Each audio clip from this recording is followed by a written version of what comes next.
Well, guys, it looks like things are getting a little spicy here in Arizona. We have the one of the last court cases that Carrie Lake, who was going for the governorship of Arizona in this last election, she's fighting because of just how just botched, completely botched our elections were in Arizona in the last midterm elections.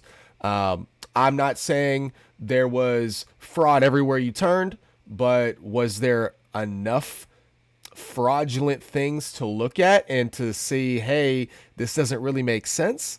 Yeah, there was. There definitely was, and there was some outcomes that ended up just happening from a superior court judge that kind of is ruling in her favor that hey, the way they're validating these signatures is completely out of the norm and is not up to par with how they should be doing things. So we're gonna get into it, guys, and we got a little clip too of Katie Hobbs trying to gaslight us on what school choice really is and how we can't afford the ESA program that affords people to go to a private school or a charter school with some taxpayer funds. You don't get all of the taxpayer funds that you would have gotten if you're a public school student, but you get a good amount. And that's a good thing. We want school choice. We want, if you're willing to take your kid and put them in a private school or a charter school where you really got to drive them to school more, you got to be more on top of it. By all means, I want you to have the best chance to get your kid the best education possible. So we're going to go into that too and just lay out the facts, guys. That's what we got to do around here, all right? But welcome to Getting to the Facts. I'm your host, Andrew Curiel. You already know what it is. But we're going to have a great day, a great Friday, go into this weekend on a good note, all right? So let's get right into this. We got this article here, and it's from azfreenews.com. And this just was on September 6th. This is brand new. Last week, a superior court judge ruled that Secretary of State Adrian Fontes and his predecessor, now Governor Katie Hobbs, enforced an election procedures manual known as an EPM that ran afoul of voter signature verification law. The problematic EPM in question was crafted by Hobbs in 2019. Full stop. Okay, guys, listen to what she just said right there. Okay, or not she, but this article is saying right here. Katie Hobbs, who was the Secretary of State when she was running for governor, okay? And if you guys don't know what the Secretary of State does, they certify the election. She certified her own election. And I don't care if you're a Republican or a Democrat or whatever. If you're in a position to have to certify an election and you're running for a different office, you need to recluse yourself from that situation. You should not even be getting close to doing something like that. And that is crazy. And then on top of that, Katie Hobbs crafted the election procedures manual.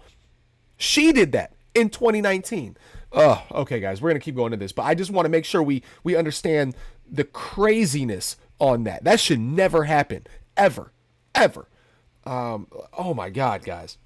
But the ruling came in the case Arizona Free Enterprise Club versus Fontes. Contrary to the law, Fontes claimed to the court that the term registration record was ambiguous and up for interpretation, meaning he could decide what constituted a valid signature record for the purposes of verifying the validity of a ballot signature. For that reason, Fontes said that the lawsuit against his administration should be dismissed.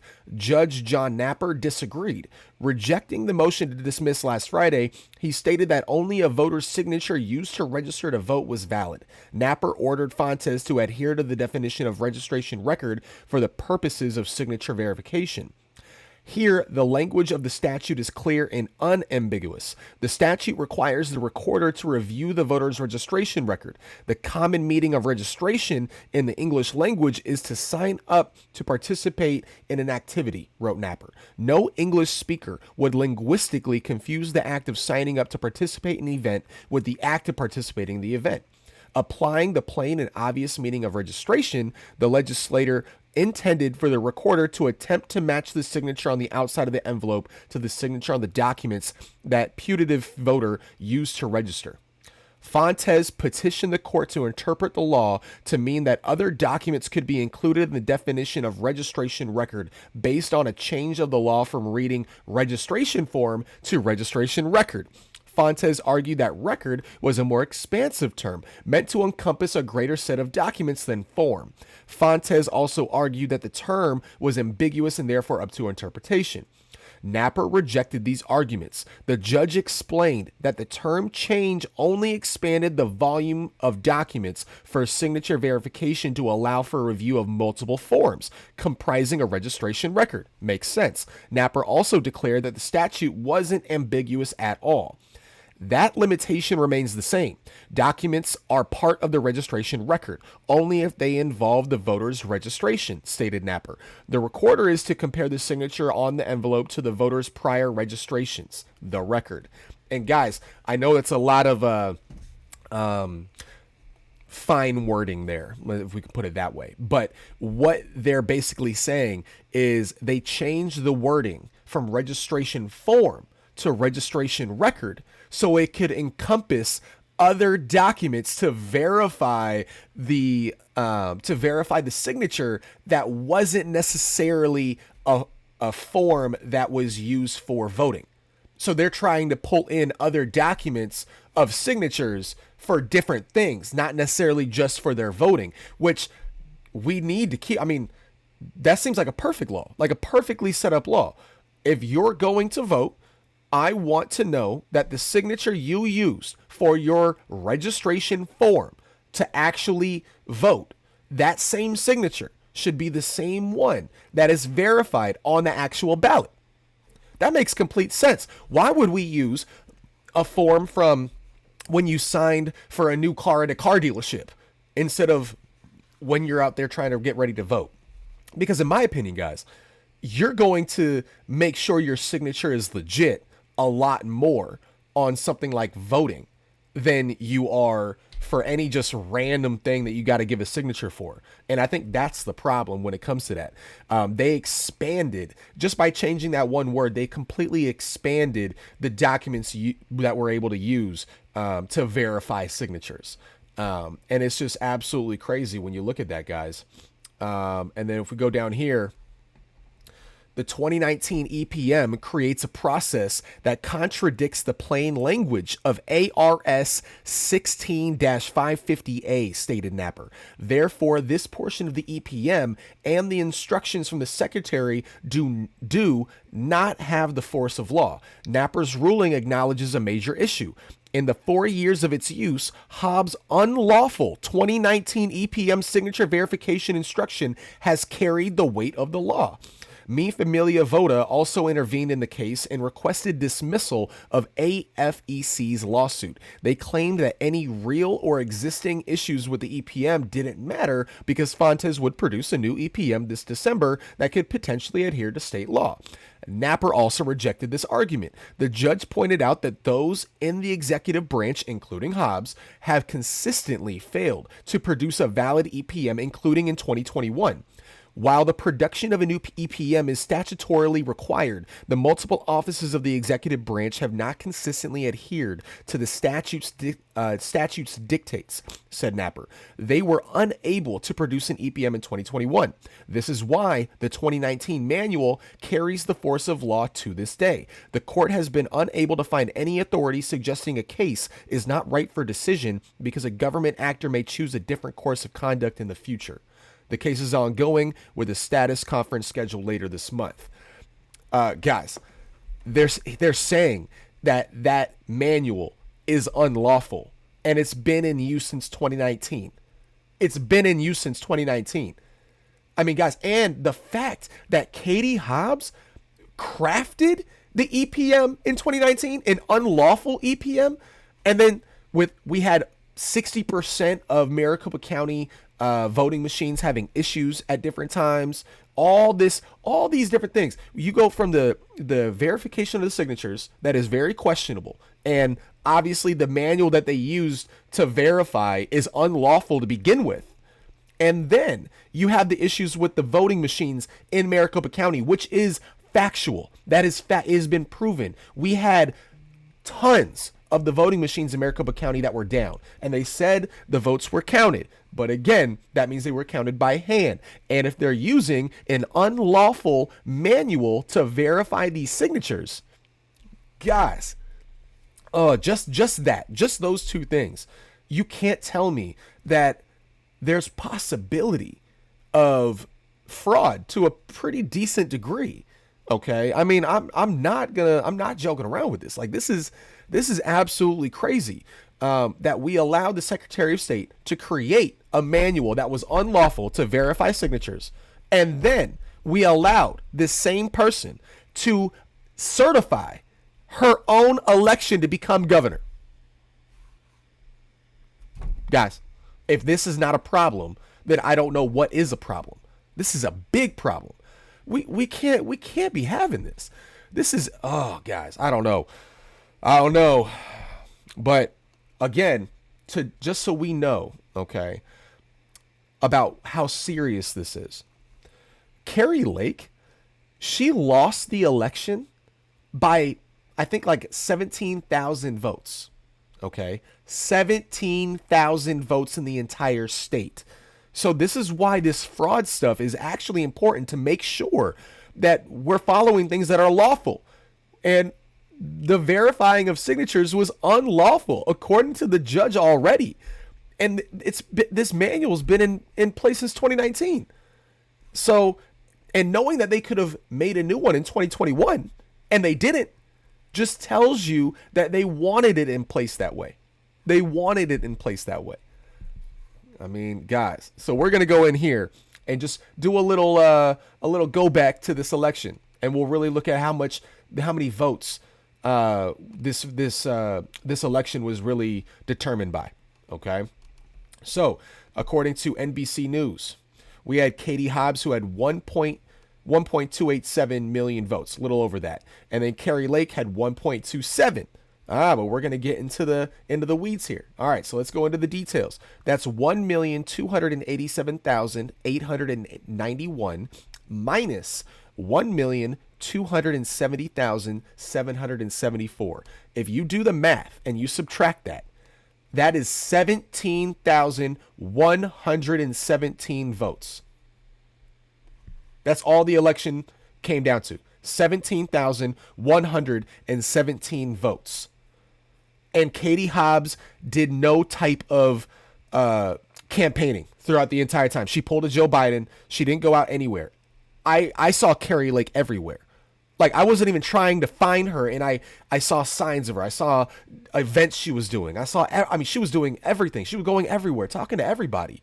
And then you got Katie Hobbs, who's just sitting in her basement. Nobody even knows who the hell she is, really. And she wins by 17,000 votes, with knowing that she is a Secretary of State and can certify her own election, and that she made an unlawful manual to verify signatures on ballots. Guys, there's too many questions. There's just too many questions not to be skeptical, right? And then even just to go back to where we said the voting machines had issues, right? Here's this article. Same thing from NBC. If it'll pull up.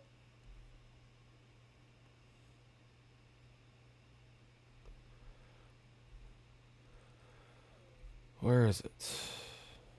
Oh, stupid. Let's see if I can find it. Hold on, guys. Sorry about that.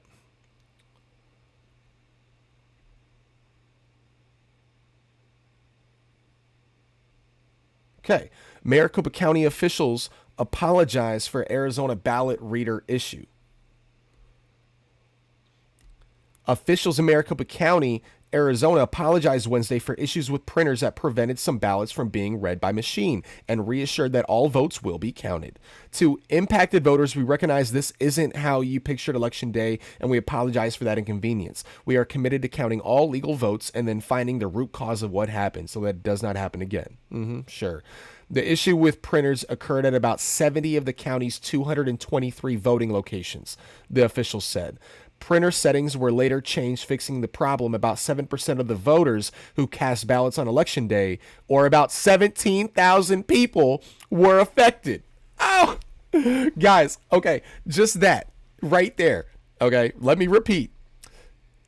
Printer settings were later changed, fixing the problem. About 7% of the voters who cast ballots on Election Day, or about 17,000 people, were affected. Look at this. Look at this right here. Guys, this is absolutely crazy. Almost, just by that, almost the exact amount that she won by. Almost the exact amount, guys. If that doesn't make you question what's going on here, then I don't know what will. Like, whew, Lord Jesus, it's like it's so in front of your face. It's so in front of your face that the only way that you deny any of this, or that you don't say, yeah, we definitely need to get to the bottom of this, then that just means that you're just very ideological when it comes to your thinking. That means there's not one piece of evidence that I can show you that will make you change your mind. There's not one piece of evidence that'll make you change your mind. If you can't see this and realize, yeah, this is a problem. All right. But we're going to go over here, guys.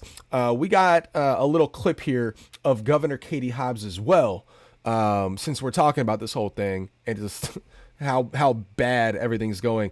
And people in Arizona, I'm born and raised in Arizona. People in Arizona love school choice. We want choice as much as possible, and we've been gradually getting more and more choice as things have been going on.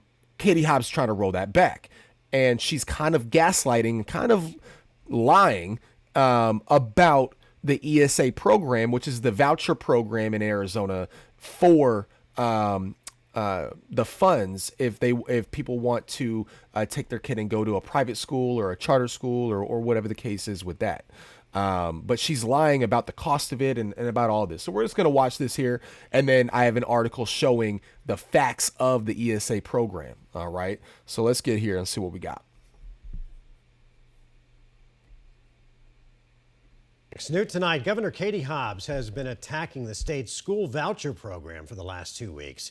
Will she try to shut it down? Team 12's Bram Rasnick sat down with Hobbs today for a one-on-one interview just 2 days after the end of her first legislative session. He asked Hobbs whether her goal next year is to roll back the state's empowerment scholarship accounts. Bram? Yeah, when Katie Hobbs took office in January, she vowed to repeal empowerment scholarship accounts that sent children to private and parochial schools with state tax dollars. That didn't happen. Now the Democratic governor is focusing on forecasts that the fast-growing ESAs will run a large budget deficit by next year. But would she really kick all 60,000 students out of the program? Well, I have never backed down from saying that these are a problem, that they are a budget breaker, and we now have more concrete numbers that show us that. The Republicans made it clear early on in budget negotiations that ESA, any type of rollback was off the table.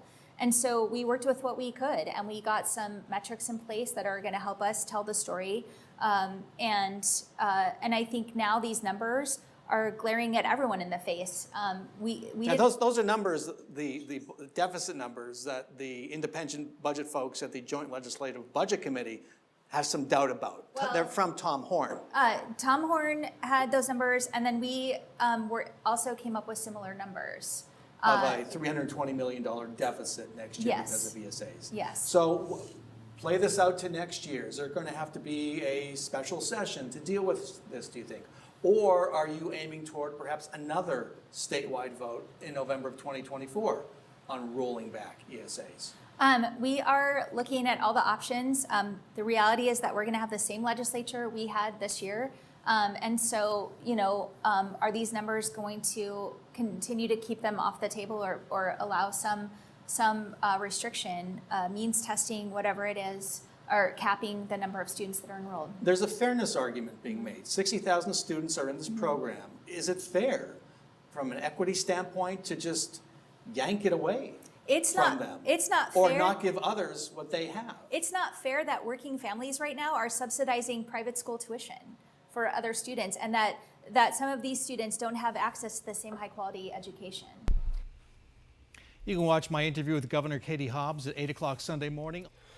I mean, guys, it's complete gaslighting. So we're going to really go into this article here just to show that type of cost is not the overall cost, because if people enroll into the ESA program, they're not it's not like they're taking all of the funds that the public school system would be getting for that child just because they're going to a charter school or a private school.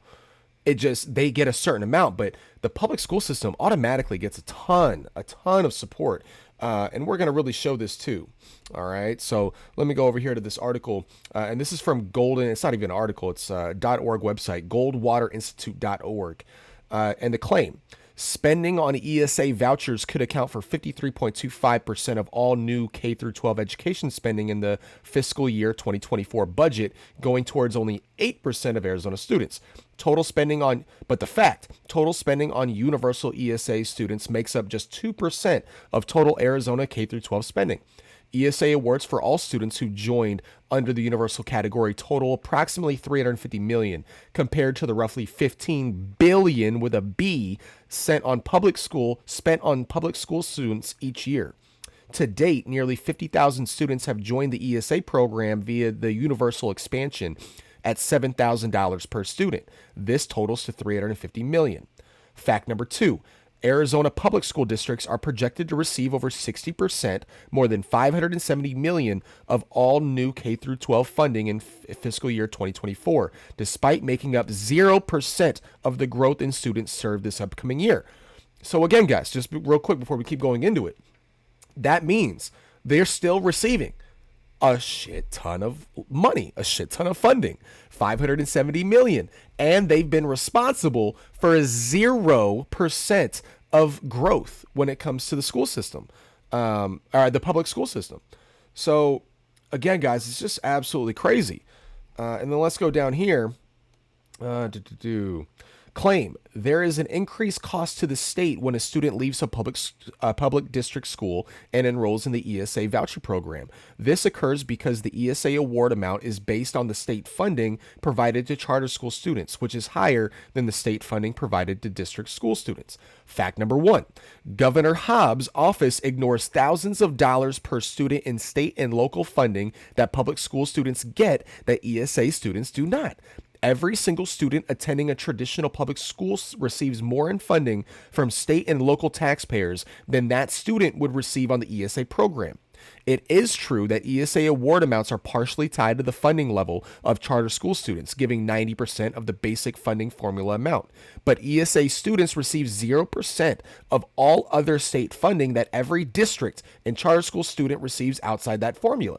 For example, in addition to the basic K through 12 funding formula, state taxpayers pay over $900 per public school student each year via state sales taxes and other sources channeled through the Classroom Site Fund. Yet ESA students completely forfeit this funding. Likewise, ESA students receive none of the funding from other state sources that all public school students automatically receive, such as the annual $75 million of supplemental funding from Prop 123. Together, these amounts total well over $1,000 in additional formal funding that every Arizona public school student receives, but ESA students do not. Guys, again, it's just gaslighting. She's not expecting you to look at the full context of what we're talking about. She's not expecting you to. That's why she's just able to throw out the total cost of the ESA program, or what they're expecting it could cost. It's not even like she's talking about a hypothetical number. Like she's saying, oh, well, with this ESA program, there's going to be so many people that are just going to want to leave the public school system now that they're going to be responsible for 60%. Like, no, that's not even close to being the case. Okay. But we need to protect school choice. We need to have the ability to where parents have the full freedom to be able to pick what school is best for their kids. Okay. And honestly, I think we need to get rid of the districts. Like when it comes to the public school system, like why can't we need to have the ESA voucher program just to go to a different public school if you want. We really should. Because it's getting ridiculous. It's really getting ridiculous. I just don't like the gaslighting from a governor that certified her own election and won by 17,000 votes when the amount of voters that were affected because of the voter machines having issues was 17,000. And then you add in the whole crafting her own manual for certifying or for verifying signatures that, according to the judge, is unlawful? Guys, come on. I don't got to keep going on. I know that if you're thinking with just logic, and I've shown you all the facts here. I mean, if we look at all this, I don't got to convince you. I know it shows it. So it's either we're independent thinkers and we're going to think critically about situations, or we're going to be ideologues and follow whatever side that you're on just because you're on that side. I mean, that's why I'm an independent, guys. I'm not on a side. I really don't like the Republican Party, and I don't like the Democratic Party when it comes to the establishment. Okay. I'm more of a populist.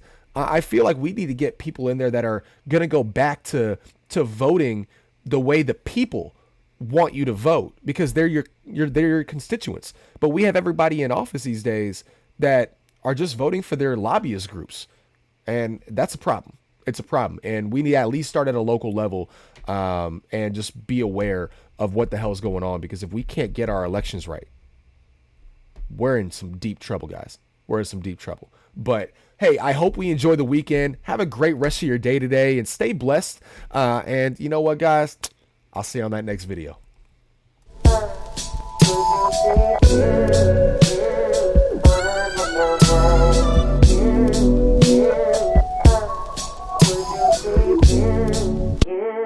Yeah.